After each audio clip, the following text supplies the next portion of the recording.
공인회계사회가 추천하는 각 분야 전문 공인회계사들이 전해드립니다. 세금을 줄여주는 솔루션 코너 절세미남 절세미녀. 오늘 또 강병훈 회계사 나오셨습니다. 회계사님 어서 오십시오. 네, 반갑습니다. 안녕하세요. 강병훈입니다. 자, 오늘은 다주택자들이 세금을 어떻게 줄일 수 있을까? 그걸 말씀해 주실 거죠? 네. 네, 우선 웹툰으로 주제를 먼저 한번 보겠습니다.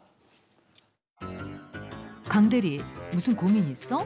그게 과장님, 집이 두 채면 세금이 엄청나겠죠? 오, 강 대리 집이 두 채야?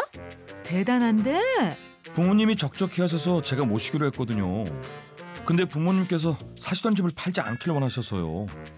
아, 졸지에 1세대 2주택자가 된 거구나. 다주택자는 나중에 집 팔 때 양도소득세가 엄청나다던데. 그러게요. 부모님 집을 팔았으면 하는데 중간에 부모님이 다시 들어가 사신다고 하면 어쩌나 싶고. 그렇다고 강 대리 집 팔기도 그렇잖아. 그 집 사려고 진짜 고생했는데. 아, 세금 때문에 한 채를 팔아야 된다니. 무슨 방법이 없을까요? 네, 지금 웹툰 보니까 강 대리가 집이 두 채가 되는군요. 부모님 때문에. 네. 두 채가 된 사람 네. 팔면 한 채인 사람보다 무조건 세금을 더 냅니까? 어떻게 됩니까? 줄일 수 없습니까? 그렇지는 않습니다. 줄일 수 있고요. 어. 다주택자라고 하더라도 본인이 처해 있는 상황에 따라서 다주택자에 대한 세율을 적용하기도 하고요. 적용하지 않기도 합니다. 또 예를 들어서 또 경우에 따라서는 네. 아예 1주택자처럼 비과세를 적용하는 경우도 있습니다. 아, 그래요? 2주택자라도 비과세가 적용되는 거 있군요. 지금 웹툰 보면 뭐 부모님을 모시면 뭐 어떤 예외를 받게 되는 특별한 규정이 있나요? 네, 그렇습니다. 부모님을 모시고 살게 되면서 세대를 합쳐서 1세대 2주택이 된 경우에는 10년 동안은 다주택자로 보지 않습니다.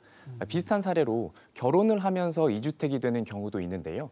이때는 각자 1주택을 보유한 두 사람이 만나서 세대를 합침으로써 2주택이 된 경우에는 혼인신고일을 기준으로 5년 동안은 다주택자로 보지 않습니다. 그러니까 세법에서는 예외적으로 이런 경우를 1주택자로 인정해 주는 겁니다. 지금은 이제 양도소득세를 말씀하셨는데 네. 이 보유세는 어떻게 됩니까? 보유세도 그렇습니까? 네, 보유세인 종합부동산세법에서도 비슷한 규정을 명시하고 있는데요. 마찬가지로 부모님을 모시는 경우라면 10년 동안, 그리고 혼인한 경우라면 5년 동안은 마치 결혼하기 이전처럼 또 합치기 이전처럼 각각을 1세대로 독립된 세대로 종합부동산세를 계산하기 때문에 다주택자 규정을 적용하지 않습니다. 그런데 이사를 하게 될 때 이제 일시적으로 2주택자가 되잖아요. 네. 그런 때는 다주택자가 되는데 그런 때는 세금을 어떻게 줄일 수 있을까요? 네, 새로운 집을 구입해서 이제 기존 주택과 기간이 맞물리면서 일시적으로 2주택이 되는 경우도 있는데요. 네. 이런 경우에 다주택자 세금을 피하기 위해서는 최소한 두 가지 요건을 만족하셔야 합니다. 첫 번째는 기존 주택을 취득하고 난 이후에 1년이 지나고 나서 신규 주택을 취득하셔야 한다는 점이고요. 두 번째는 신규 주택을 취득하고 3년 이내에 기존에 보유하던 주택을 처분하셔야 한다는 점입니다. 그런데 만약에 이제 기존 주택하고 신규 주택이 이게 조정 대상 지역, 네. 큰 대도시 위주겠죠? 그럼 네네. 조정 대상 지역에 있다면 네.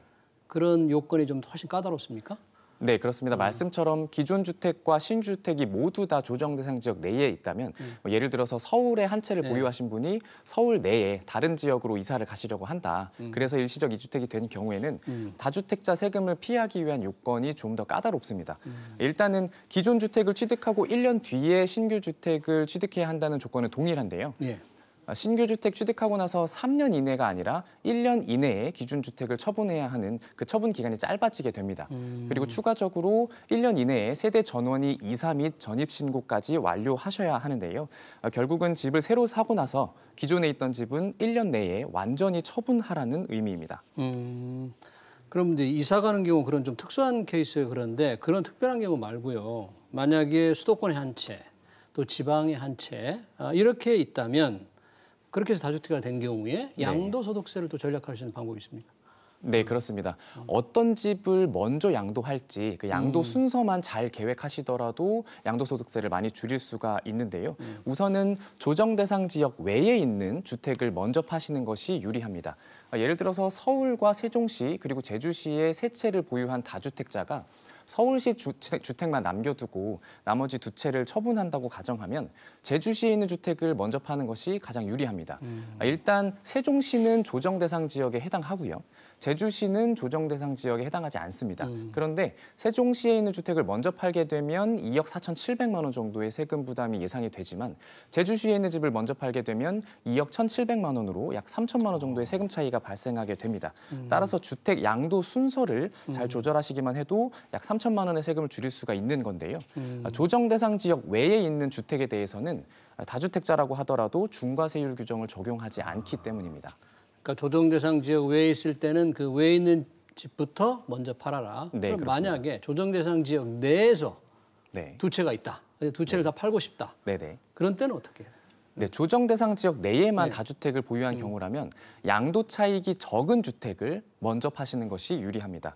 예를 들어서 서울에 두 채를 가지고 있는데 한 채는 3억 원이 올랐고 예. 또 한 채는 1억 원이 올랐다. 이런 경우를 가정해 보면 양도 차익 3억 원짜리 주택을 먼저 파시게 되면 1억 2,300만 원의 양도소득세가 예상되지만 예. 양도 차익 1억 원짜리를 먼저 양도하게 되면 두 채를 모두 처분하시더라도 3,200만 원 정도만 부담하게 될 걸로 예상이 됩니다. 따라서 이득을 덜 본 집을 먼저 처분하는 방법으로 약 9,100만 원의 세금을 줄이실 수가 있습니다. 그러니까 순서를 잘 따져야만 세금을 크게 절약할 수 있군요. 네, 같은 그렇습니다. 조정 대상 지역에서도. 네, 그렇습니다. 그런데 만약에 이제 조정 대상 지역 내에서 다주택자에게 이게 물려진 세율, 양도세율이 크게 바뀐다면서요, 지금. 예. 네, 올해 6월부터는 다주택자에게 부과하는 세율이 좀 더 높아지게 됩니다. 현재는 조정 대상 지역 내에서 2주택자의 경우 양도소득세 기본 세율에 10%포인트를 추가하게 되고요. 3주택자 이상인 경우에는 20%포인트를 추가해서 중과하고 있습니다. 그런데 올해 6월 1일부터는 각각 10%포인트를 더 높은 세율을 부과하게 됩니다. 따라서 다주택자이면서 주택을 처분하시겠다는 고민을 하시는 분들은 6월 이전에 처분하시는 것이 양도소득세 측면에서는 유리할 수 있습니다. 그러면 이 양도소득세 때문에 6월 1일 전에 집을 좀 팔아야 될 것 같은데 만약에 다주택자가 이 다주택자를 유지하면서 상당 기간 네. 유지하면서 양도세를 절약할 수 있는 방법도 있습니까 혹시? 네, 있습니다. 팔고자 하는 주택 이외에 나머지 주택들을 장기 임대주택으로 등록하시면 이 거주하고 있는 한 주택에 대해서는 양도소득세를 절세하실 수가 있습니다. 장기 임대주택을 등록을 한 경우와 하지 않은 경우에 거주주택에 대한 양도소득세 차이가 크기 때문인데요.